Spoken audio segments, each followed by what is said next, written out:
Olá, eu sou a otorrino-Milene Bissoli e nesse vídeo eu queria dar algumas dicas para a volta às aulas das crianças.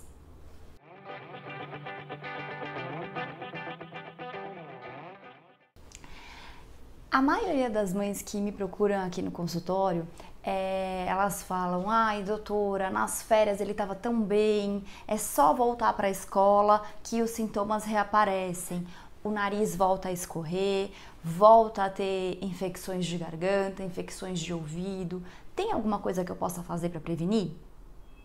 Bom, essa é uma pergunta um pouco difícil da gente responder com certeza, tá?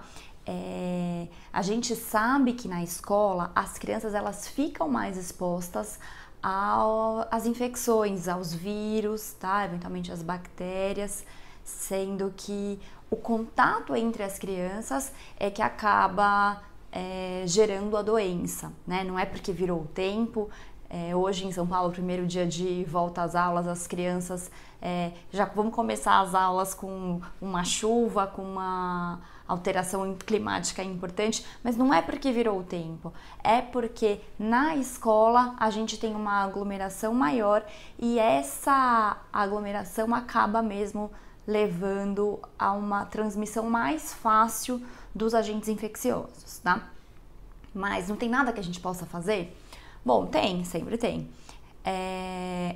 O que seria mais efetivo de tudo é a gente, pensando em infecção respiratória, né, pensando naquele nariz escorrendo frequente, é lavar o nariz com soro, tá? Eu não canso de recomendar a lavagem nasal com soro fisiológico, justamente porque ela é comprovadamente eficaz, tá?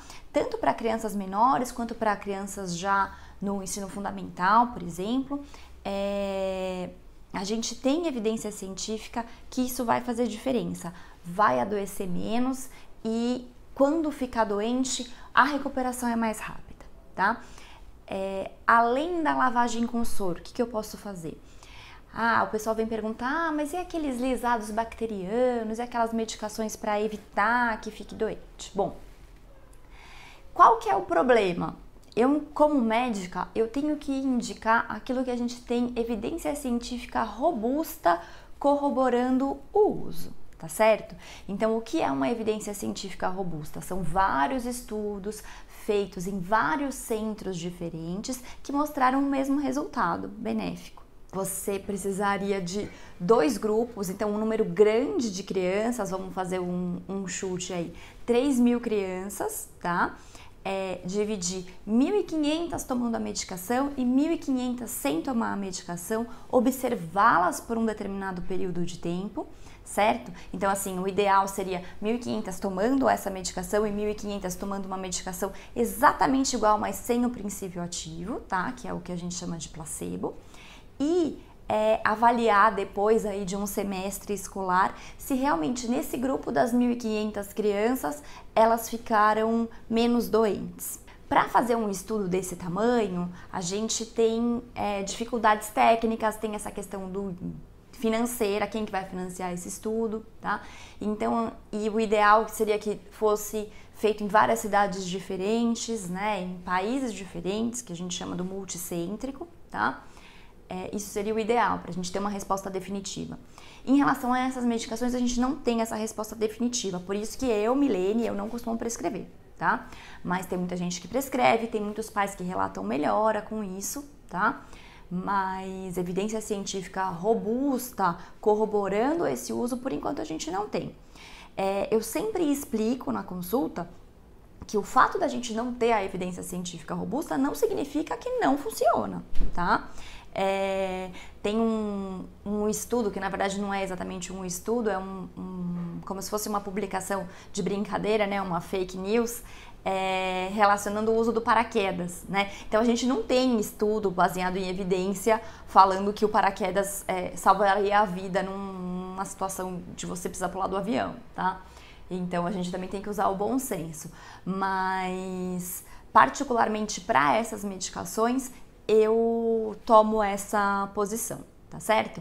Além disso, o que a gente pode fazer? Manter as nossas crianças sempre vacinadas, com a carteira de vacinação em dia, tá? Isso é de fundamental importância, tá certo?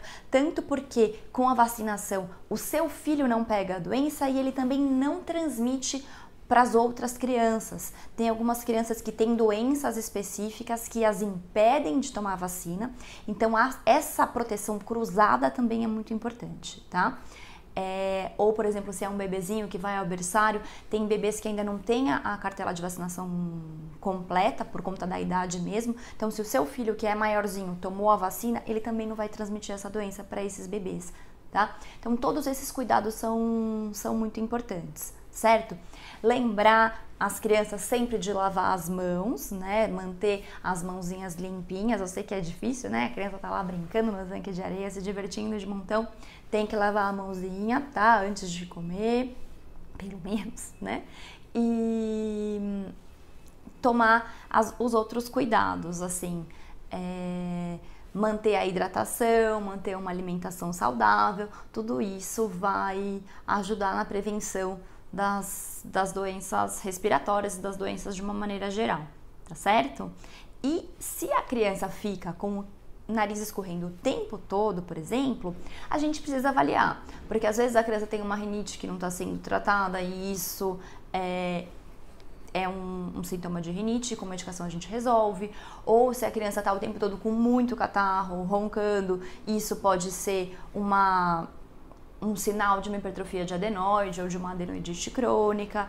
Então, sempre que o sintoma persiste por muito tempo, ou seja, não há períodos de melhora, uma avaliação especializada é indicada, tá? Mas também a gente precisa lembrar que a criança pequena, né, então aí até os seus 3, 5 anos, quando ela está no ambiente escolar, principalmente no primeiro ano de escola, é esperado que ela fique doente aí de 10 a 12 vezes no ano, tá? Então aquela sensação de que fica uma semana doente, uma semana melhor, ou 2 semanas doente, uma semana bem, aí depois já fica doente de novo, isso também faz parte do amadurecimento imunológico das crianças.